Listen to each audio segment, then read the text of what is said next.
You are loved with an everlasting love. That's what the Bible says. And underneath are the everlasting arms. This is your friend Elizabeth Elliot, talking with you about loneliness.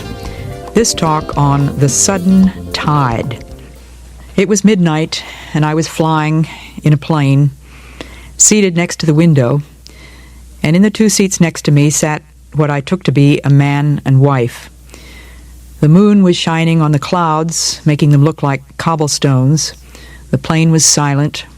The stewardess moved quietly up and down the aisles, took a pillow to someone. My legs were cramped. It was one of those planes that doesn't give you a whole lot of leg room. And as far as I could tell, the man and woman next to me were asleep. Then I noticed the woman was rummaging in her purse for something. She pulled out a cigarette. The man reached into his pocket, and there was a tiny flame as I saw his hand reach toward her to light the cigarette. It was just the flash of a moment, meaning, I suppose, nothing to them. But it happened that I had been widowed not very long before this, and just the sight of a man's hand reaching toward a woman to help brought over me what I called the sudden tide, that overwhelming feeling of loneliness. I thought of the hand, which was now gone. It had rather square nails, strong fingers for carpentry and for hammering. Also, it was a gentle hand. And I thought of the man that belonged to that hand and how I would never see him again except in heaven, never feel the touch of that hand. And of course, I got terribly sentimental. I thought to myself how blessed it was to have had him. I was really greatly blessed. And yet, that didn't stop the fact that the sudden tide of loneliness swept over me. I'm convinced, as I think about all these letters that I get from many different kinds of people in many different places in the world, that everyone experiences loneliness. Perhaps all of us, all the time, in some form or other. Because, as Augustine said, God has made us for himself, and our hearts are restless until we rest in him. My files are really full of letters from lonely people, widows, widowers, bereaved parents, single people who would love to get married, and, believe it or not, married people. I get many letters from married people who are lonely. And I wonder sometimes what to say to these people. In fact, I wonder every time I get a letter, how shall I answer this person? Because her experience or his experience is not exactly the same as mine, although it may be a person who's lost a husband, and I've lost two. It doesn't mean that I can say to that person, I know exactly what you're going through, because I'm not that person. And that person has had a different set of experiences, a different background, is probably of a different temperament, and the experience of loss to that person is something different from my own experience of loss. And so I pray that God will give me the words to speak. And I pray the same thing as I speak to you today. I don't know who's tuned in on the radio. I don't know whether you're alone in a house which seems very big and very empty, whether you may be driving down the highway away from someone whom you love very much. Maybe you're driving just to work and thinking how bleak it is down there at the job. Maybe you don't like the job very well. Maybe you feel like a fish out of water. Maybe you have no friends. You've moved to a new city.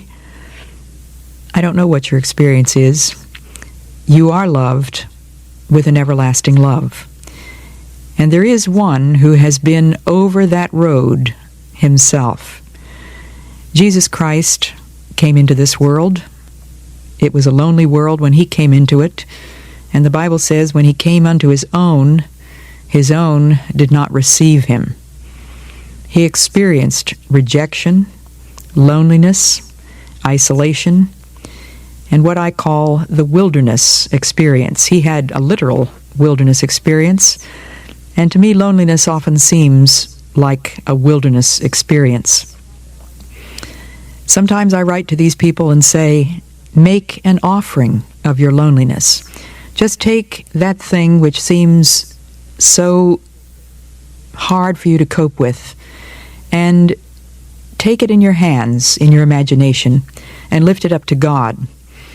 I lived many years in the jungle of South America as a missionary, usually in isolated places. One place where I lived was 3 days by trail and canoe from the nearest mission station, and most of the time that I was there was no one else who spoke English. Part of the time, my colleague Rachel Saint was there. All the time, my little 3-year-old daughter was there, but her conversations were not so terribly fascinating, and she spoke most of the time the Indian language with her Indian friends. And when I've told some of those experiences, people have said to me, how did you handle loneliness? Well, that word handle is not really one that occurs very often in my vocabulary because I didn't really feel that I could handle loneliness. It was too much for me. I accepted loneliness for a start because it's one of the things which a missionary expects. When I have the opportunity to speak to prospective young missionaries and they ask me for advice, I tell them, well, remember, you're going to be a foreigner. You're going to be lonely. You're going to feel like a fish out of water. You're going to feel very isolated and perhaps freakish. I was a freak among the people that I lived with because they were jungle Indians. One of the tribes that I worked with had never even seen a stranger of any color, let alone a white woman. And so there was a peculiar kind of loneliness. And so there was a peculiar kind of loneliness which I had to offer up to God. It was one of the terms of my missionary life. But I'm convinced that one of the terms of human life is loneliness. Because until we return to God by faith and receive Him as a deliberate willed act on our own part, we're separated from Him. There is a sense in which we are isolated in the cosmos, in the world, and we need to come to Him and ask Him to be our companion. I'm sure that some of you are familiar with the poet Edna St. Vincent Millay. She's one of my favorites, and I remember how this poem just spoke exactly to my need after my husband had been killed. Listen, children, your father is dead. From his old coats, I'll make you little jackets. I'll make you little trousers from his old pants. There'll be in his pockets things he used to put there, keys and pennies covered with tobacco. Dan shall have the pennies to save in his bank. Anne shall have the keys to make a pretty noise with. Life must go on, and the dead be forgotten. Life must go on, though good men die. Anne, eat your breakfast. Dan, take your medicine. Life must go on. I forget just why.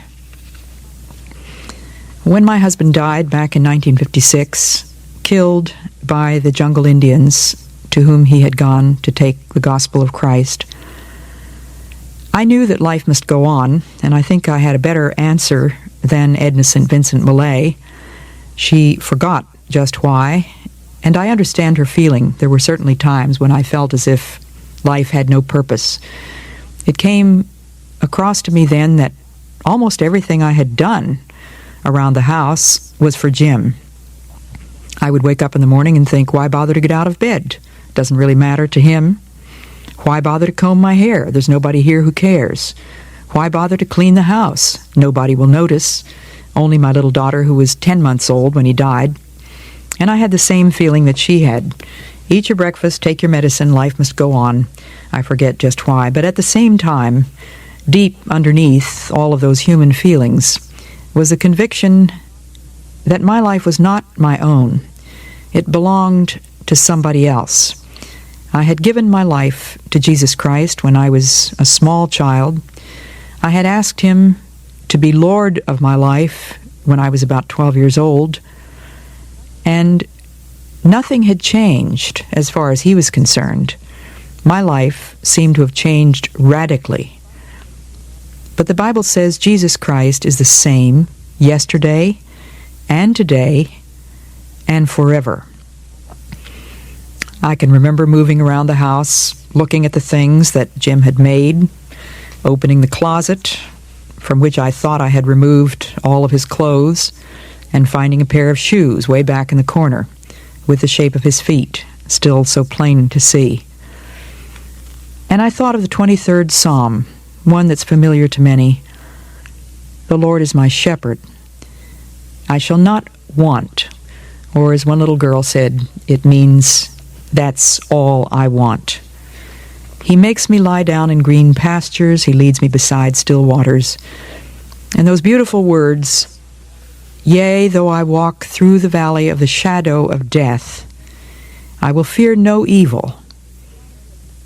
And the psalmist doesn't say, I will fear no evil, because there isn't any. He says, I will fear no evil, for thou art with me. That's the key to loneliness. Remember that you're never alone. The shepherd is there. He never forsakes his sheep. And the very loneliness itself can be an experience in which you learn to know that shepherd if you've never known him before.